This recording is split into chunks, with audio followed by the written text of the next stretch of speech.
주 금요일 날 금요기도에 있는 것 기억하시고 올해 마지막 금요기도가 될 것 같은데 오셔서 같이 기도하는 시간 됐으면 좋겠습니다. 가정마다 가훈이라는 게 있죠. 가훈. 여러분 가정의 가훈은 뭡니까? 목사님이 자기 집 가훈 이런 거 냅니다. 볼 때라도 잘하자. 이게 가훈이랍니다. 그래서 뭔 소리냐? 하나님은 안 보실 때 보시는 분인데 뭘 볼 때 잘하냐? 했더니 그만큼 잘 안 된다는 거죠. 잘 안 되기 때문에 정말 볼 때라도 잘했으면 좋겠다 이런 마음으로 그런 가훈을 정했다 하는 이야기 했는데 그 동기는 충분히 이해가 되는 것 같습니다. 안 볼 때도 잘해야 되겠지만 볼 때라도 잘하자 뭐 이런 이야기를 했다는 겁니다. 아마 이 오늘 본문 말씀을 갖고 가훈으로 삼으신 분 굉장히 많을 것 같습니다. 항상 기뻐하라, 쉬지 말고 기도하라, 범사에 감사하라. 이것이 가정의 가훈으로 삼고 있는 집들이 이렇게 있을 거라는 생각이 들어집니다.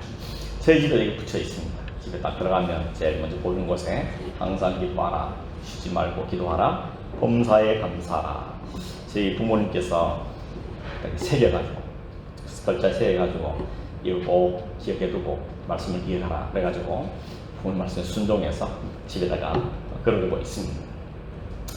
너무너무 잘 아는 말씀이죠. 너무 잘 아는 말씀입니다. 사실은 여러분 진리는 몰라서 못하는 거 아니잖아요. 다 알면서도 안 되는 게 사실 우리의 문제다 이렇게 말할 수가 있겠습니다. 오늘 말씀도 그렇죠. 기뻐하라, 그리고 기도하라, 감사하라. 이 정도 했으면 좋았을 텐데 앞에 수식을 붙여놨어요. 항상 기뻐하고 쉬지 말고 기도하고 범사에 감사하라. 앞에 그만 없으면 좀 좋을 뻔했는데 수식을 붙여가지고 우리 굉장히 부담스러운 꼬리표가 되고 있습니다. 물론 당연한 말씀이 하지만 우리의 현실을 볼 때 이 꼬리표는 떼줬으면 어떨까 이런 생각이 들 때가 한두 번이 아닌 것입니다.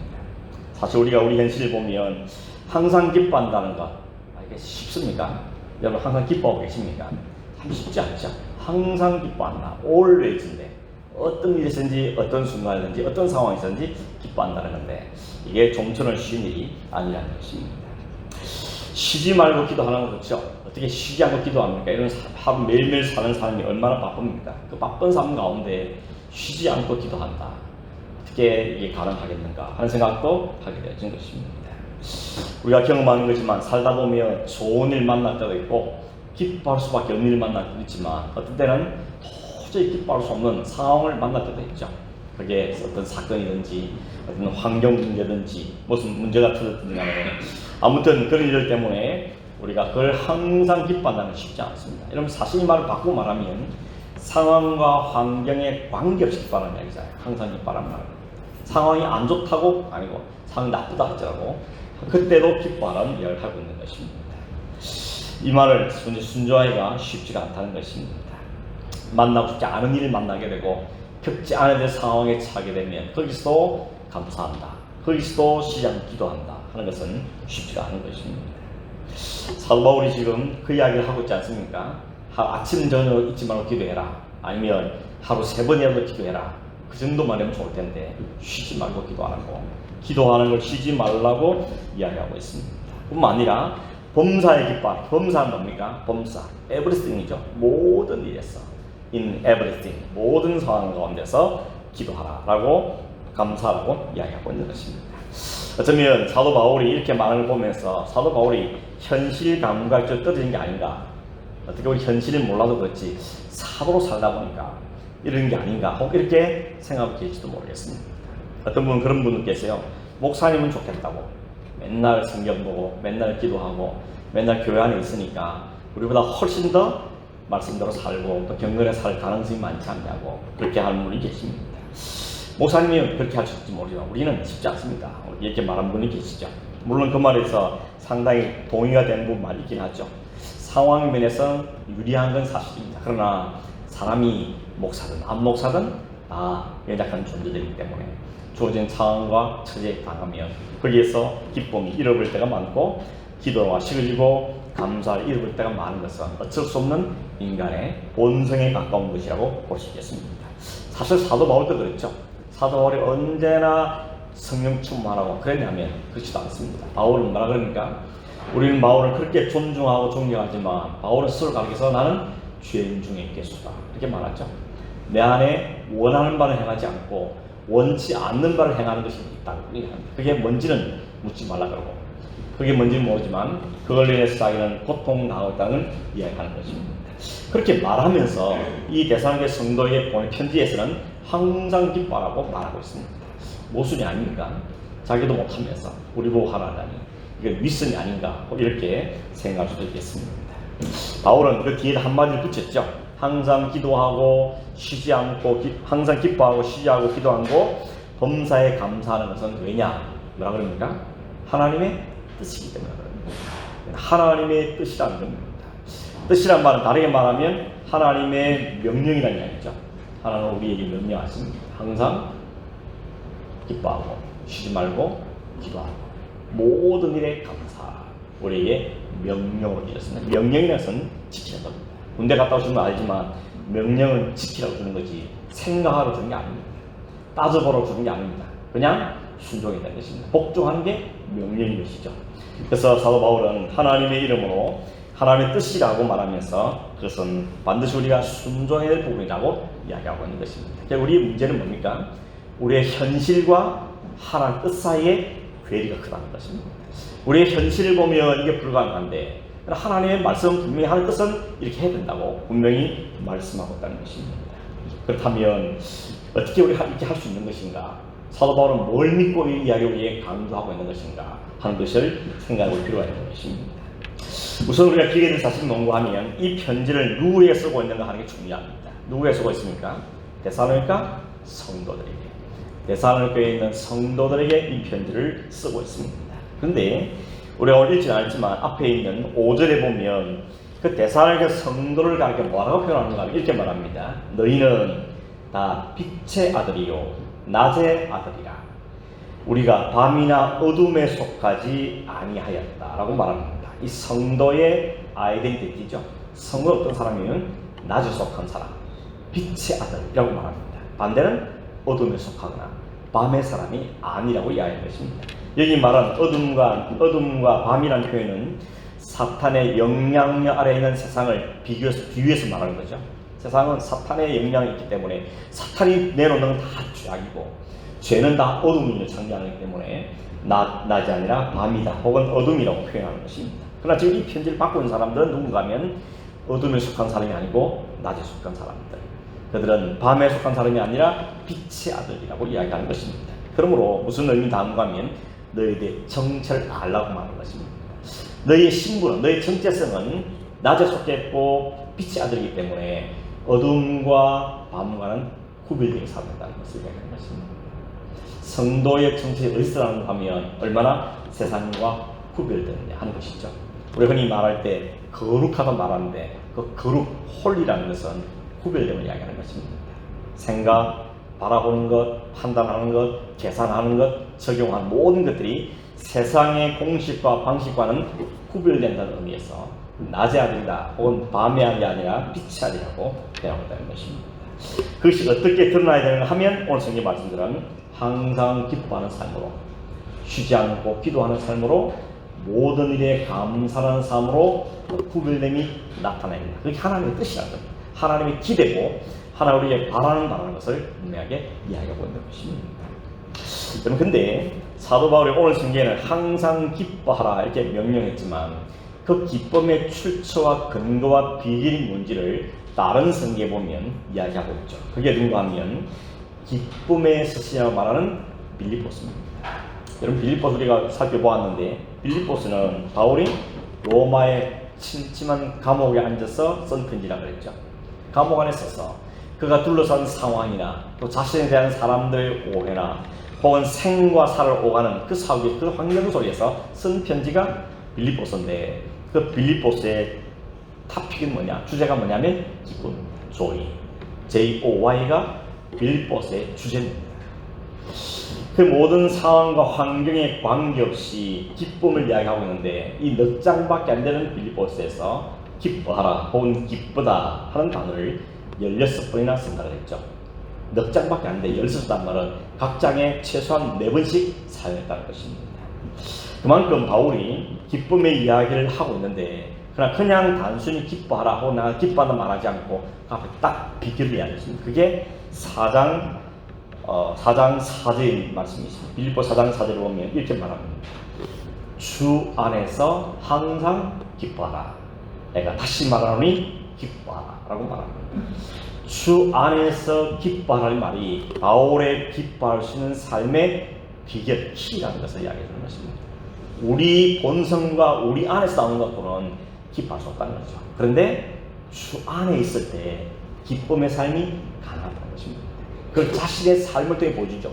가봉 안에서 사람들의 오해에 둘러싸여도 생과 사에 둘러싸여도 그에게 기쁨이 튀어나올 수 있던 이유는 뭔가 하면 자기가 주 안에 있기 때문에 하는 것입니다. 이게 키입니다. 오늘 말씀의 결론은 이겁니다. 우리가 주 안에 있음을 확인해야 될 때, 내가 주 안에 있다는 것을 발견해야 될 때, 그때 우리 안에는 이 기쁨이 샘솟이 솟아 있다는 것을 바울은 이야기하고 있는 것입니다. 여러분, 주 안에 있단 말은 어떤 뜻이겠습니까? 주님 안에 있단 말은 결국은 이제 내가 주님 밖에 있지 않고 주님 안에 있다는 이야기인데, 그 말은 내가 주님을 내 주인으로 모셨다는 의미가 아니죠.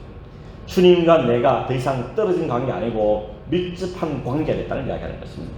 주님이 내 안에 사시고 내가 주님 안에 사는 그 관계가 성립했다는 걸 이야기하는 것입니다. 그래서 나의 모든 기준이 주님이시고 내가 하는 모든 것들이 주님의 안에 내가 있다는 사실을 이야기하고 있는 것입니다. 마치 어디에 비유하는가 하면 바람이 불어치고 폭풍이 몰아쳐도 엄마의 품 안에 안긴 갓난아기 보셨습니까? 엄마가 꼭 안아주면 그 아이는 근심 걱정이 없습니다. 바람이 부는지 지금 흉년이 들었는지 전쟁이 나는지 관계없이 엄마의 품 안에 있는 순간은 그 아이는 그저 엄마의 눈만 쳐다보고 한번 웃어주면 아이를 반드시 웃는 것입니다. 그 상태를 이야기하는 것입니다. 상황과 환경 모두를 놔두고 내가 주님 안에 있다는 게 확인될 때, 그리고 주님에게 시선이 맞추어지고 주님 나라에서 웃었을 때 나도 함께 웃을 수 있는 것이 성도의 기쁨의 비결이라는 것을 바울은 이야기하고 있는 것입니다. 그 기쁨은 따지고 보면 세상이 말하는 기쁨과는 지점이 다른 거죠. 우리가 흔히 말하는 세상에서 말하는 기쁨은 뭡니까? 반드시 이유가 있는 거죠. 조건이 있는 기쁨인 것입니다. 돈이 벌어졌을 때 기쁘고, 운동을 해서 성공했을 때 기쁘고, 일이 잘 됐을 때 기쁘고, 반드시 조건이 있다는 것입니다. 근데 바울이 말하는 기쁨이라는 것은 그런 조건과 관계없는 기쁨을 이야기하는 것입니다. 그 조건이 충족지 않은데도 기뻐할 수 있는 것. 그게 바울이 말하는 진짜 기쁨의 이유라고 우리에게 말씀하고 있습니다. 그걸 어디서 얻었다는 겁니까? 바울은 그것을 주님 안에서 얻었다는 것입니다. 주님과의 관계 속에서 얻어진 기쁨이라는 이야기인 것이죠. 그렇기 때문에 주님 안에서 얻어진 기쁨이고 주님 주신 기쁨이기 때문에 세상 어떤 사람도 뺏어갈 수 없는 기쁨인 것이죠. 아무도 그 기쁨을 뺏어갈 수가 없습니다. 주님 안에서 발견된 기쁨이라는 것입니다. 그렇게 말하면 결국 우리가 기뻐할 수 없다는 데, 우리가 기뻐하지 못하고 있다면 결국 어디서 문제가 있는 겁니까? 그 기쁨이 주님으로부터의 기쁨, 주님 안에서 맛볼 수 있는 그 기쁨이 아니라는 게 되는 것입니다. 세상의 사람들이 생각하는 똑같은 조건으로 기쁨을 생각하기 때문에 그 기쁨을 상실당하는 것이죠. 기뻐할 때 기뻐하고 그것은 다 같은 것이 할 수 있는 거지만, 그러나 바울이 지금 당부하는 그 기쁨은 상황과 관계는 그걸 뛰어넘는 초월한 기쁨을 이해하는 것입니다. 그 기쁨은 세상은 이해할 수 있는 기쁨인 것이죠. 세상이 줄 수도 없는 기쁨이라는 것입니다.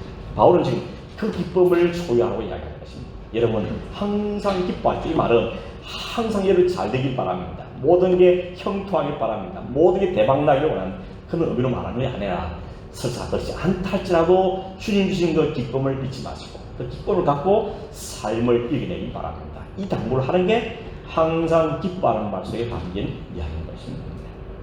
사람들은 그렇지 않기 때문에 기쁨의 근거를 어디서 찾는 겁니까? 결국 눈에 보이는 거 찾는 거죠.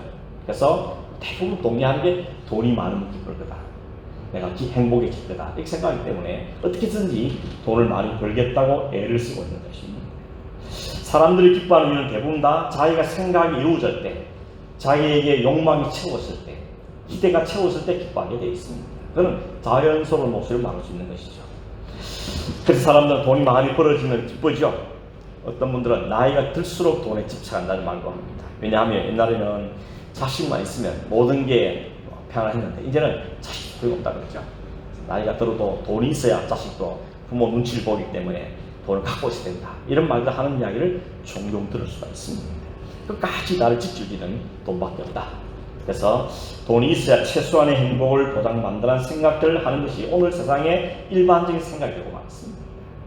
여러분, 돈 번다는 게, 돈이 생긴다는 게 나쁜 건 아니죠. 돈 자체가 나쁜 건 아닙니다. 그러나 그 돈이 있음으로 기뻐하고 행복하고 돈이 없으면 불행하고 그것은 아니라는 것을 이야기하는 것입니다.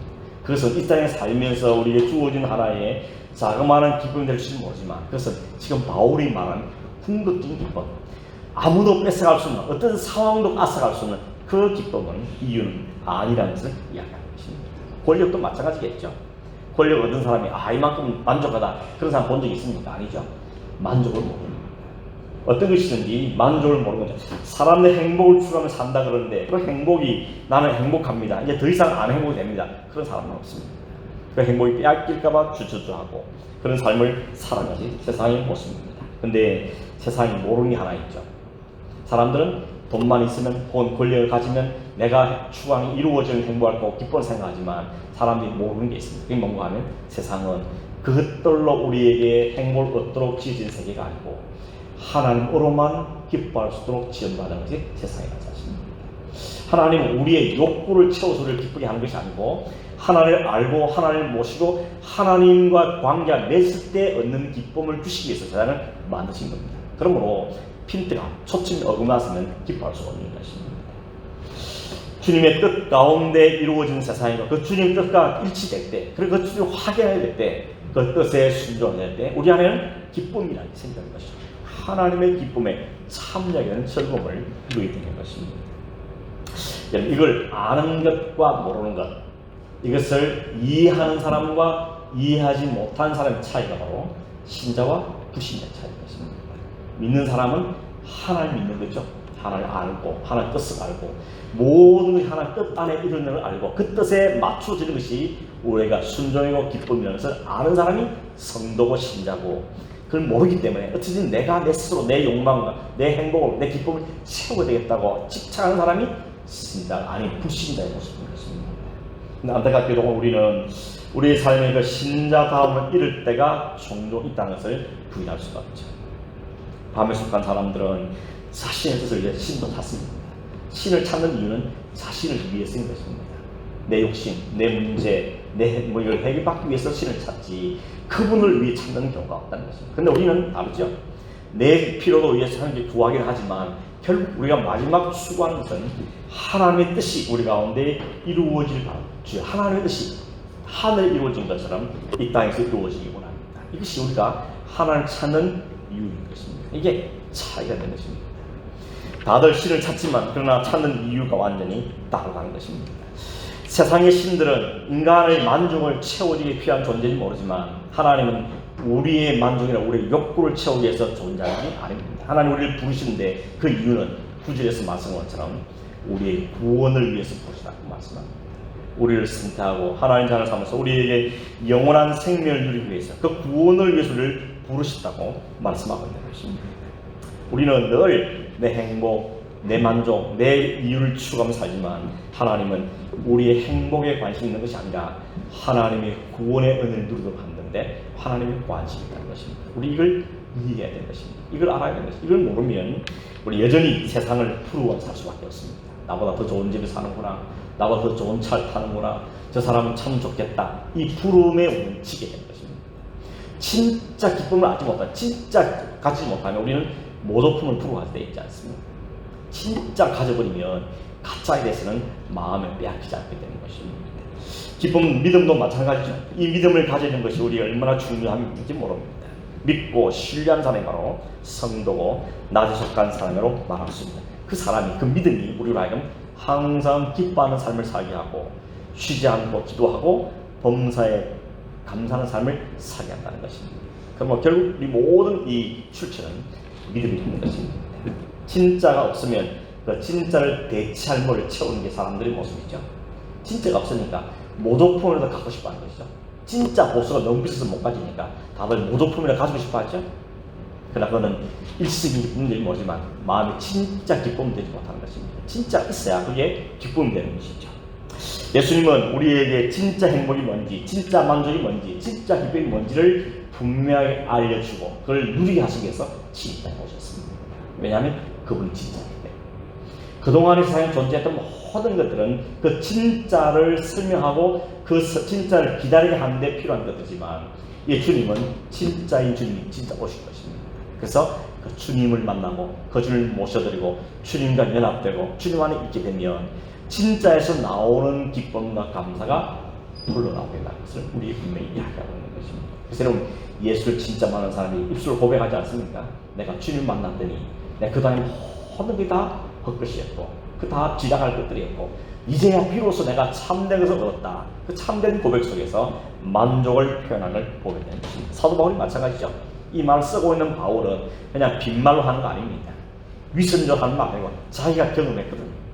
그동안 다메섹을 가는 길에서 예수를 만나기 전까지만 해도 자기는 잘못된 욕망을 갖고 잘못된 행복을 추구하고 잘못된 일을 살아왔습니다. 그렇게 열심을 내면 자기 삶이 만족할 줄 알았습니다. 근데 그게 아니었다는 걸 언제 알았습니까?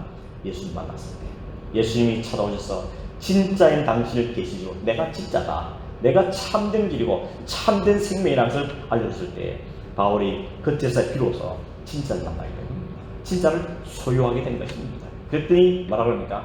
내가 가진 모든 건 다 배설물이라고 말하는 것입니다.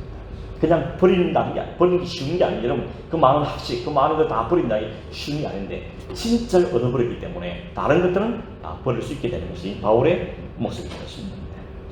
결국 이러면 하나님 항상 기뻐하는 삶을 사는 게 결국은 하나님께 영광을 돌리는 삶과 연결되는 것입니다. 여러분, 항상 기뻐하시기 바랍니다. 그 기쁨의 이유는 내가 좋으니까, 잘 되니까, 생각되니까가 아니고 주님 안에서 발견된 그 기쁨을 이야기하는 것입니다. 그 기쁨을 항상 누리라고 바울은 우리에게 당부하고 있는 것입니다. 구약성경에 하박국 선지자가 그랬죠. 잘 아는 하박국 선지자는 세상 이스라엘 전체가 하나님을 배신하고 우상 숭배가 심하고 자연히 그것 때문에 사회가 부패할 때 부패이고 도저히 세상이 어떻게 이럴 수 있느냐, 어떻게 악한 사람이 잘 살 수 있고 이게 이스라엘이 이런 부패가 되느냐 하는 것 때문에 고민이 많았습니다. 그래서 하나님께 묻지 않습니다. 하나님, 어찌 이럴 수가 있습니까? 어떻게 악한 사람이 잘 되고 어떻게 이기는 사람들도 잘 살 수 있습니까? 하나님 뭐라 대답하십니까? 오래가지 않는다. 하나님 공의로 심판할 거다. 이스라엘 백성을 할지라도 하나님께서 이방 민족을 들어서 한번 혼낼 거다. 하나님 말씀하시죠. 그랬더니 하박국이 한마디 더 하죠. 하나님, 혼내는 건 좋은데 어떻게 이방인이 하나님의 선민을 혼낼 수 있습니까? 그건 불가합니다. 라고 하나님께 다시 한번 항의함을 보게 되었습니다. 그 하박국이 하나님 설명하시죠. 하나님 자신이 누구신지, 하나님의 뜻이 무엇인지, 하나님 이 백성을 어떻게 이끌어가기를 원하시는지 하는 걸 상세하게 설명해 줍니다. 그랬더니 하박국 선지자가 다 듣고 깨달은 다음에 이렇게 고백한 것입니다. 그게 하박국 3장 16절에서 19절 말씀입니다. 이렇게 말합니다. 내가 들었으므로 내 창자가 흔들렸고 그 목소리로 말미암아 내 입술이 떨렸도다. 무리가 우리를 치러 올라오는 환난 날을 내가 기다림으로 썩이는 것이 내 뼈에 들어왔으며 내 몸은 내 처소에서 떨리는도다. 하나님의 심판 앞에 이렇게 두리고 떨었다는 것입니다. 근데 그가 그 하나님의 마지막 종착의 계획을 들은 다음에 그 고백이 바뀝니다. 이렇게 말했죠. 비록 무화과 나무가 무성치 못하며 폿나무에 열매가 없으며 감람나무에 수출이 없으며 밭에 먹을 것이 없으며 우리의 양이 없으며 외양간에 소가 없을지라도, 이건 뭡니까? 다 사람이 추구하는 거죠. 무화과나무 있기를 바라고 외양간 양이 넘치기를 바라고 다 이거 바랍니다. 근데 아니라 할지라도, 이 상황이 아니라 할지라도 그 다음 뭐라 그럽니까? 나는 여호와로 말미암아 즐거워하며 나의 구원의 하나님으로 말미암아 기뻐하리로다. 주 여호와는 나의 힘이시라. 나의 발을 사슴같이 갖게 하사 나를 나의 높은 곳으로 다니게 하시리로다. 어떤 왜 고백이 나오겠습니까? 하나님을 알았기 때문입니다. 하나님의 뜻을 알았기 때문입니다. 하나님의 역사를 어떻게 이끌어 가실 것이고 어떻게 이끌어가실 그가 들었기 때문이죠. 그래서 현실을 볼 때는 너무 두렵습니다. 창자가 뒤틀 것 같은 두려움이 생깁니다. 나라가 망한다 그러는데 창자가 뜰 만큼 두렵고 흔들렸다 그랬습니다. 그런데 하나님 마지막 어떻게 일하실 그가 들은 다음에 내가 들었으므로 비록 내 안에 무화과는 없고 외양간 소가 없고 다 합달적으로 그 하나님 한 분 때문에 나는 즐거워하겠습니다. 하나님의 구원 때문에 내가 하나님을 찬송하며 기뻐할 수 있다고 하박 선지자가 고백하는 걸 보게 되는 것입니다. 이것이 여러분 하나님을 만난 사람 혹은 하나님의 뜻을 이해한 사람, 하나님이 말씀하신 걸 이해하고 바라본 사람이 내놓을 수 있는 고백인 것입니다. 이 고백을 할 수 있는 사람이 신자입니다. 이 고백을 할 수 있도록 오늘 우리를 이렇게 말씀과 이끌어가고 계시는 것입니다. 지금은 미처 못 깨달아도 하나님 계속해서 말씀하시고 들려주실 때, 듣게 될 때, 거기 이해가 될 때, 아, 세상 그렇게 가는 거구나. 하나님의 마지막 공장 바로 거기구나. 하나님 반드시 이길 것이구나. 그걸 생각하게 되면 하나님께 감사하는 것입니다. 그래서 우리가 새벽마다 요한계시록 보고 묵상하고 있지 않습니까? 요한계시록 주신 이유가 뭡니까? 환난 중에 있는 성도들에게 하늘의 천사를 보여주면서 결국은 이게 완성될 거다. 그러니 환난을 염려하지 말고 잘 견뎌라. 잘 참아내라. 너희를 붙잡고 있다. 내가 함께 갈 거다. 하는 것을 설명해주기 위해서 그 생각이 바로 요한계시록인 것입니다. 판타지 소설이 아니고 하나님의 하신 일을 그들에게 계시하고 그 신자로 하여금 기쁨을 놓치지 않도록 하나님의 소망을 놓치지 않도록 기도를 낙심하지 않도록 하나님이 격려하기 위해서 이 책을 우리에게 주신 것입니다. 결국 하박국 신자도 마찬가지고 사도 바울도 마찬가지고 그가 누렸던 기쁨의 원천은 어디라는 겁니까? 하나님이라는 것입니다. 하나님께서 주신 기쁨, 하나님을 알게 됨으로 누리게 되는 기쁨, 하나님을 이해하게 되면 가지게 되는 그 기쁨, 이 기쁨을 항상 가지라고 부탁하는 것이 바로 항상 기뻐하는 말씀에 담긴 내용인 것입니다. 이게 진정한 기쁨입니다. 세상에 어둠과 밤에 속한 사람들은 누릴 수 없는 기쁨입니다. 이게 믿음이 주어진 위력인 것입니다. 이런 믿음 있는 사람에게는 항상 기쁨의 열매가 나타나겠다는 것입니다. 이 진지한 기쁨이 없으면 사실 우리가 성도로서 이 세상을 산다는 게 쉽지 않습니다. 이 기쁨이 없으면 늘 세상이 둘러싸인 세상 속에 어떻게 이겨낼 수 있겠습니까? 늘 치이고 늘 부러워하고 그렇게 살 수밖에 없지 않습니까? 이 기쁨이 없으면 세상의 기쁨을 어떻게 살겠습니까? 그런데 진짜를 가진 확신이 있을 때 내 안에 하나님의 그 진지한 기쁨이 우리 안에 있을 때 세상의 기쁜 것들 보면서 그래, 기뻐할 만하다. 그러나 이거하고 비기는 겁니다. 이 기쁨과는 비교할 수 없다는 이 고백이 우리에게 나올 수 있음을 우리에게 이야기하고 있는 것입니다. 진짜를 경험해 보신 분은 이 말의 의미를 좀 알 겁니다. 진짜를 소유된 그 기쁨. 진짜 내가 가지고 있는 것은 말은 못하지만 사람들이 갖고 거짓된 모조품과 떠들려면 우리는 그에 대해서 부러워하지 않는 것입니다. 진짜 이건데, 진짜 이걸 가지고 있는데 너 진짜 이건 뭔가 아냐? 라고 우리가 말하게 되는 것입니다. 다윗도 마찬가지죠. 주님 안에서 사기를 온전히 바라게 해서 나온 고백이 뭡니까? 여호와가 나의 목자시니 내게는 부족함이 없습니다. 다윗이 왕이니까 그렇게 말했다 싶습니까? 이런 시를 지을 때가 그가 왕일 때가 아니라 목자로서 쫓겨다닐 때 양치고 있을 때 지은 시인 것입니다. 여호와가 목자니 내가 양을 치보리가 알겠는데 여호와가 나의 목자시며 나는 부족함이 없다는 고백을 하게 되는 것입니다. 다른 시편 63편에 보면 이렇게 노래합니다. 주의 인자하심이 생명보다 나음으로 내 입술이 주를 찬양하겠습니다. 주의 인자가 생명보다 하나님의 그 인자하심이 그 자비와 그 긍휼과 그 구원하심이 내게 생명보다 더 크기 때문에 내가 평생 주를 순축하며 주의 이름 때문에 내가 손을 들 것이며 골수와 기름진을 먹은 것처럼 나의 영혼이 만족할 것이며 나의 입이 기쁜 입술로 주를 찬송하겠다고 말할 것입니다. 여러분 찬양은 이렇게 기쁨에 터져난 고백이 찬양인 것입니다. 기쁜 채하는 거 말고요. 찬양할 때 그냥 눈을 감고 그냥 무사한 채하는 거 말고 진짜 마음에 그 하나님이 다가와져서 그 하나님의 은혜가 내 것으로 여겨져서 그게 내 안에 발견되어서 이기 때문에 내가 이 험난한 세상에서 이 이민의 삶도 이 어려운 삶을 내가 이겨낼 수 있다는 그 확신이 들을 때 우리는 상황에 관계없는 찬양을 하게 되는 것입니다. 물론 현실로 돌아가면 또 힘겨움을 당했지만 그러나 내 안에 그 참된 항상 기쁨의 이유가 있기 때문에 그걸 견뎌내고 참아내고 갈 수 있는 것이 바로 소망이 되는 것입니다. 여러분 무엇이 그 기쁨입니까? 어떤 기쁨을 맛보고 삽니까? 사람들은 사소한 그 기쁨을 느끼겠죠. 얼마 전에 어떤 분이 선거를 보니까 세상에 이른 뒤라는 TV 프로그램을 보았는데 78세 된 할아버지가 마라톤을 300번 완주했답니다. 한 번도 못해서 많으시죠? 42.1을 어떻게 300번을 합니까? 근데 이 마라톤 시작한 때가 언제고 하면 65세 때 시작했답니다. 65세 때 정년 은퇴한 다음에 척추가 좀 안 좋으니까 의사가 걷기 달리기를 권유하더랍니다. 그래서 시작한 게 마라톤이었답니다. 이게 또 시작했는데 그 13년 동안 78세니까 13년 동안 300번이나 마라톤을 완주했다는 것입니다. 근데 이분은 TV가 크게 좋답니다. 뛸 때마다 행복하고 기쁨이 넘치다는 이야기하는 것이죠. 사람이 뭔가 몰두하고 뭔가 재미를 보면 기쁨이 생기는 게 맞는 것 같습니다. 그런데 여러분, 그 기쁨은 영원한 기쁨은 아니죠. 그 기쁨은 영원히 갈 수 있는 기쁨은 아닌 것입니다. 운동을 좋아하는 분 계시죠? 골프를 좋아하시는 분들은 언제나 마음이 골프장에 가 있습니다. 이번 주 한 번 또 가야 되는데 누구랑 갈까?